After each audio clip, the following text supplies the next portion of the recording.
Hi everyone, it's me, and today let's watch the game Theorists.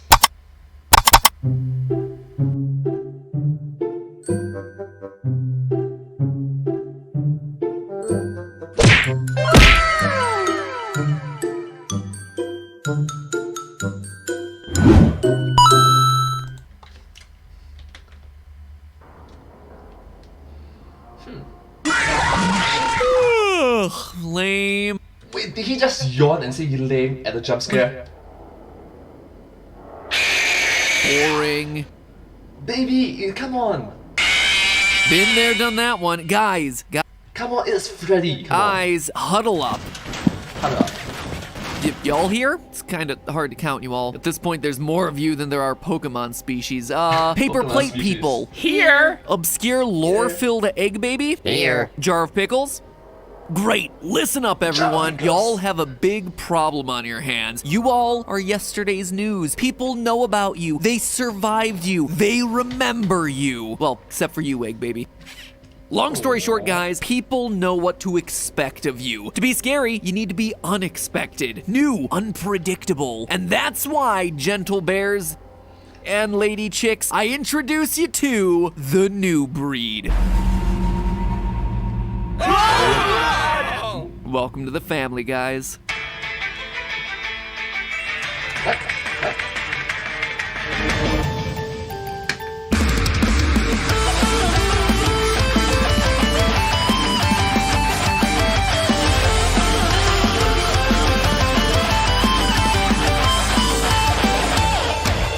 Hello, Internet. Welcome to Game Theory.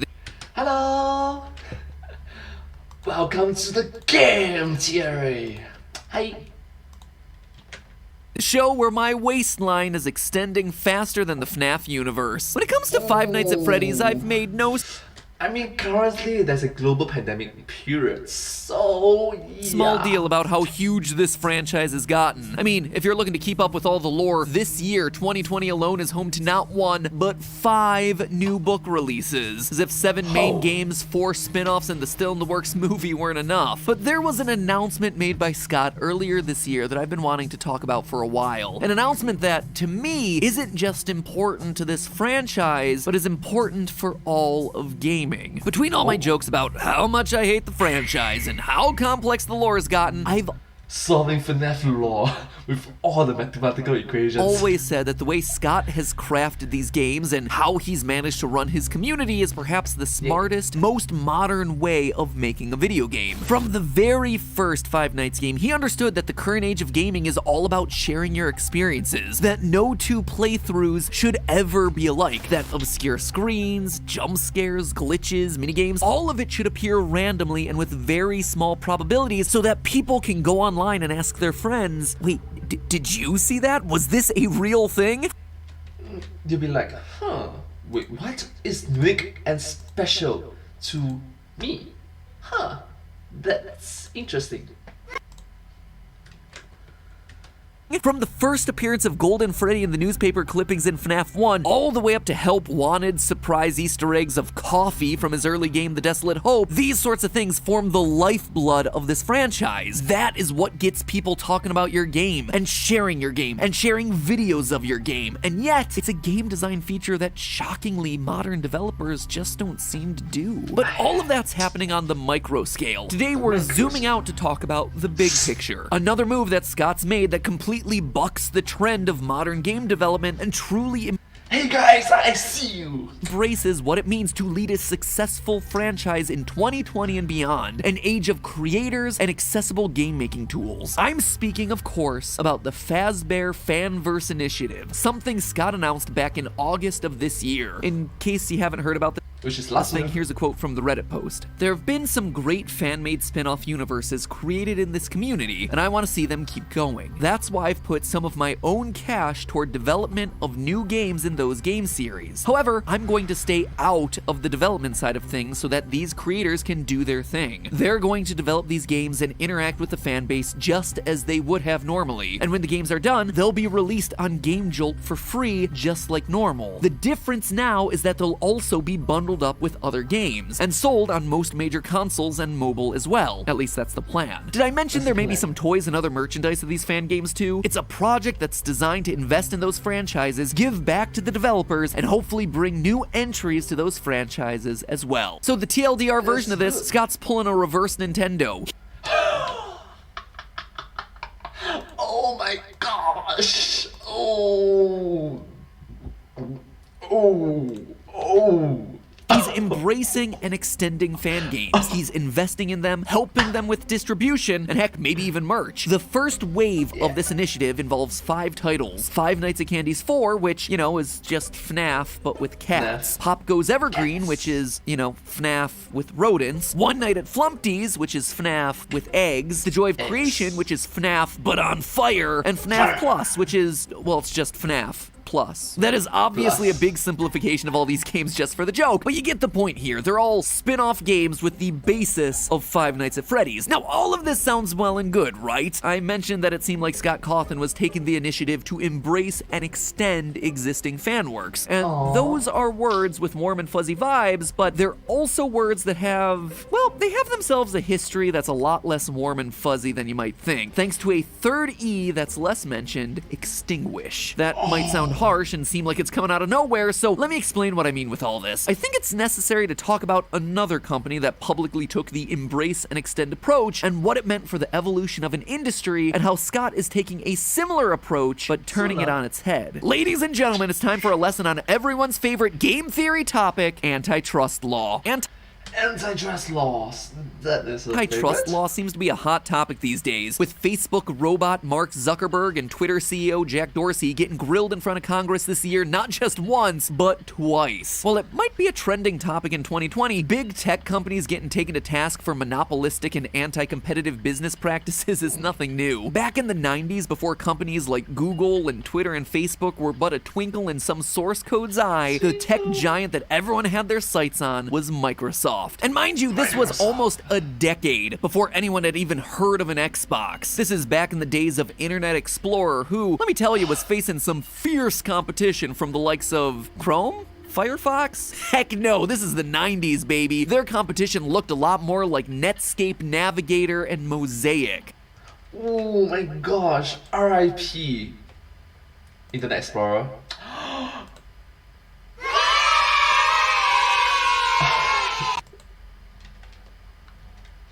And Microsoft resorted to some, not so pleasant, and as it turns out, not so legal tactics in order to edge out the competition. During the 90s, Microsoft was public about their strategy of embrace and extend. The basic idea is that you start by finding something that someone else has made, like a technology standard, a protocol, or a tool of some kind, and say, cool, we're gonna embrace it and start using it ourselves. And then you extend upon it by saying, well, this thing that someone else made is cool and all, but we're gonna make it even bigger and better. We're going to make it even bigger and better. We're gonna build our own proprietary technology on top of it, and people can begin using our version of that old standard. Steve Ballmer, who at the time was the executive vice president of Microsoft and went on to be president and later CEO, described it in an interview with the New York Times. Quote, "New products and services should simply be extensions of the old. Whether it's me or the guy who replaces me because we don't do well, we'll keep coming, and we will do well." Yeah, I'd say you did pretty well for yourself, Microsoft, and largely because of this embrace and extend motto. Heck, according to one article I read, a Microsoft employee even wrote a song titled The Battle Hymn of the Reorg that ended with that exact phrase. The song goes a little something like this. Oh, our eyes have seen the glory of the coming of the net. We are ramping up our market share. Objectives will be met. Soon our browser will be everywhere. You ain't seen nothing yet.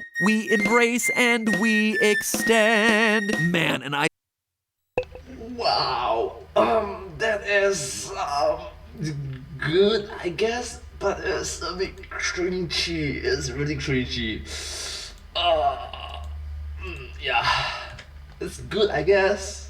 Good creativity. I thought I was nerdy. On its face, the policy of embracing and extending tools and protocols made by other people seems generous, right? You're adding to what's already there. But what this hides is the fact that once you take an existing standard and extend it with your own proprietary technology, AntiTrust Law. You own the part that you're adding. And not only that, you're replacing the original public open standard with your own version that you alone have control over, effectively taking ownership over a standard that someone else created. And when Microsoft talked publicly about the first two E's, there was a hidden third E that they didn't like to mention in public: extinguish. And then there was what? Because once you've extended the old standard with your own proprietary additions, having effectively hijacked something that someone else had made, you now have control that you can use to extinguish the competition. Oh, that is scary.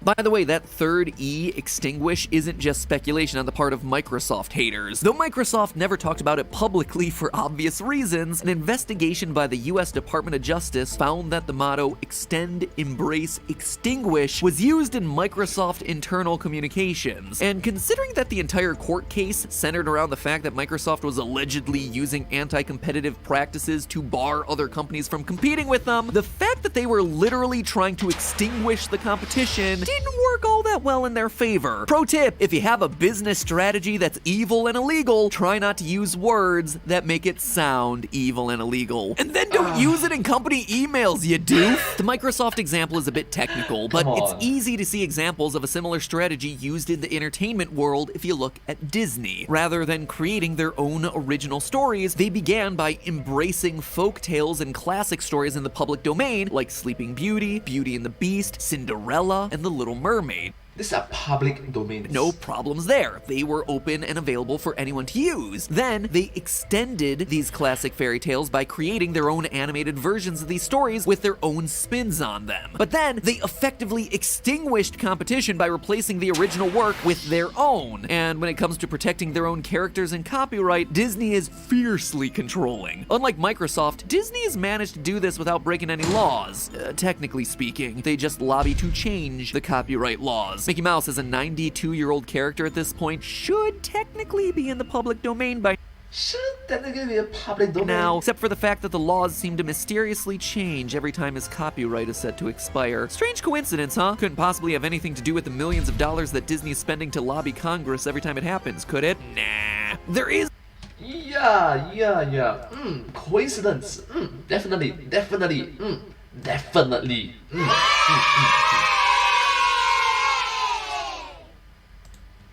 just coincidence. some serious irony in the fact that Disney has worked so hard to prevent their characters from entering the public domain, despite the fact that they began as a company by creating their own versions of classic public domain stories. And in many cases, Disney's versions of these stories have effectively replaced the originals in the public consciousness, which I gotta say is a shame considering I personally want to re-experience the original Little Mermaid's ending, where, you know, she's given a dagger and has to choose to murder the prince or herself. And the Red Sea at sunset is actually the result of her blood pouring out into the water. What? What? Okay, so the more you know. Yep, that is the original story. Can't imagine why people would prefer the Disney version. Anyway, it's not all that surprising that you go to the books section of Amazon and search for classic fairy tales like Cinderella. The first thing that pops up is a Disney coloring book. Disney's worked really hard to make sure that their version of the story is the only version of the story that matters. So is Scott Cawthon guilty of doing the same thing here? Funding fan projects might seem like a generous gesture, but is this really part of his plan for world domination?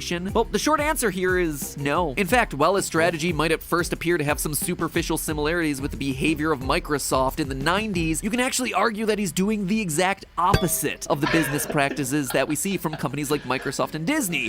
That's not how you use extinguisher, but true, that is how you use extinguisher. This applies to basically every step in the process. For instance, Microsoft worked by embracing public standards or products that other people had created, and Disney worked by embracing fairy tales and folk stories from the public domain. They were effectively targeting things that other people had created. But here, Scott is honing in on what's effectively his territory to begin with. Scott's own work is the foundation on which these fan creations were made. They exist with his blessing. This is something that we talked about in our our FNAF fan art video from last year. But the long and short of it is that while Scott doesn't have the rights to publish work created by fans without their permission, fans don't have the rights to publish work based on his characters without his permission. All the fan creators are working with Scott's blessing, but ultimately it's his characters and intellectual property to do with as he pleases. He's not capturing someone else's folklore and planting his flag in it to claim ownership over it. His flag was already there to begin with. And what's more, he's doing this with the full consent of the fan creators, which brings us to the second E, extend. Rather than trying to extend these fan works for himself in a way that would allow him to claim creative ownership over them the way that Microsoft did, he's leaving the power in the hands of the fan creators and letting them be the ones to extend their own fan lore. And lastly, the third E, extinguish. Once again, it feels like Scott's doing the opposite of the original EEE strategy. Rather than trying to quash other creators so that the only thing left in the space is his original FNAF games, the entire point of this initiative is to include and promote other creators who can offer their fan games as an alternative. Not satisfied with only 7 official FNAF games? Here, check out what other people have made. And now you can check them out on more platforms since they're coming to consoles and smartphones, and Scott Cawthon has given them the development resources to make it happen. So yeah, I think that far from being an example of a monopolistic business trying to control everything, this is an example of the opposite. Rather than being overprotective with his IP and issuing a cease and desist to anyone who tries to create their own fan game or spin on his creation.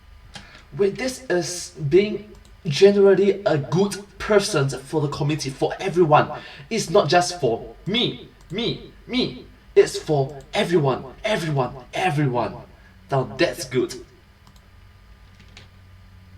Scott is doing the opposite. He's giving the fan community's biggest developers even more resources, all while letting them have control over their own products. If all of this is starting to sound like one big puff piece and you're feeling ripped off that you got this far into a video without any tea being spilled, sorry, the drama you're looking for is in another cast. Thank you, loyal Theorists, but your next drama is in another castle. Because this, to me, feels like the future of the games industry. In the internet age, this age of social media, we are a culture of remixers. We meme, we take other people's creativity, we build upon it. We embrace the world that they've created to make our own original works via fan art, via fan fiction. And that is something that should be welcomed, embraced. If your product is important enough in someone's life that they want to develop their own version of it, they want to show their own fandom by doing their own video, game, whatever, that is a compliment. Me. That's because I am a fan of the game Theorists. That's the reason why I'm making these cover reaction videos. I like their videos. It's awesome. Hire them. You bless their work. You be a mentor to them. Whatever it is. I can't help but think about Sonic Mania, which was created by a team known for their work in the Sonic fan game and ROM hack communities. And Sega gave them the keys to the kingdom to produce what's probably the best canonical Sonic game in recent history. Now contrast Scott and Sega's behavior with Nintendo, banning Twitch live streams for games that were paid for and played on release day, shutting down fan games because they were worried about it competing with their own products, shutting down tournaments run by people that are still really passionate about a multiplayer game that was originally released back in 2001. Sorry to pick on you, Nintendo, but I wouldn't be doing it if I didn't think it was deserved. These are bad moves. When games like Pokemon Uranium or another Metroid 2 remake come out, you just kill them. You stomp on them. What could be, and are in many cases, fully fleshed out games made by creators who spent years putting them together out of a love for your work. Yes, think about it. People have actually spent actual years into making this video,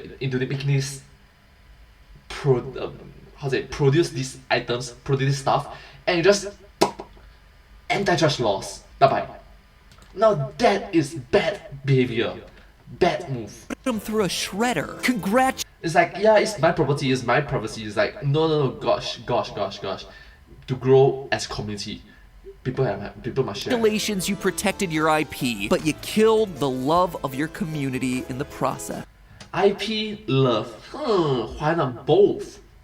Theorists. And from a purely financial standpoint, heck, you could have just embraced those projects. Could have hired those people on, you polish them up a little bit, you had 2 quick and easy money makers. If you're thinking about it from just the pure cold-hearted dollars and cents, that is money you left on the table. Period. I'm sorry, times have changed and the industry needs to change with them. With so many scummy, exploitative, and downright crummy business practices that exist within the gaming industry, it can be easy to lose sight of the positive stories, the companies that are doing it right. And if we're able to recognize the more positive examples of how some companies are able to succeed by doing the right thing, maybe we can get just a little bit more of that sort of thing. FNAF is a huge example of a game that isn't just a game, it's a community of fans that pour tremendous amounts of love and effort into making their own content. Whether it's the Let's Play videos that first brought the game onto the scene during its early days, or the people that have gone the extra mile and been inspired to create their own fan games. The Fazbear Fanverse initiative is a great example of what can happen when fans love a game franchise, and the franchise is willing to love them back. I just wish more people were paying attention. But hey, that's just a theory.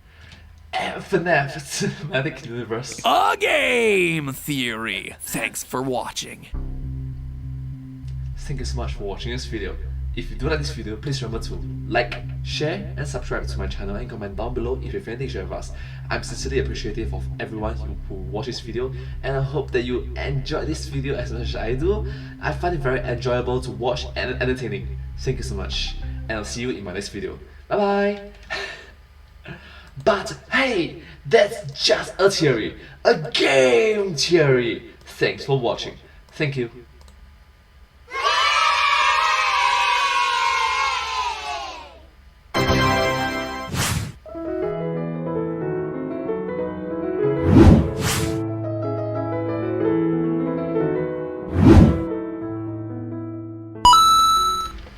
Thank you so much for watching this video. This video came out from the YouTube channel Game Theorists back in year 2020, 1 year ago. If you do like this video, please remember to watch more of their videos, and their videos are very entertaining to watch, very enjoyable, and just wisdom filled. Thank you so much. For me, I'm a huge fan of their work, so thank you, and I'll see you in my next video. Bye bye. Just a huge fan. Thank you. Subscribe.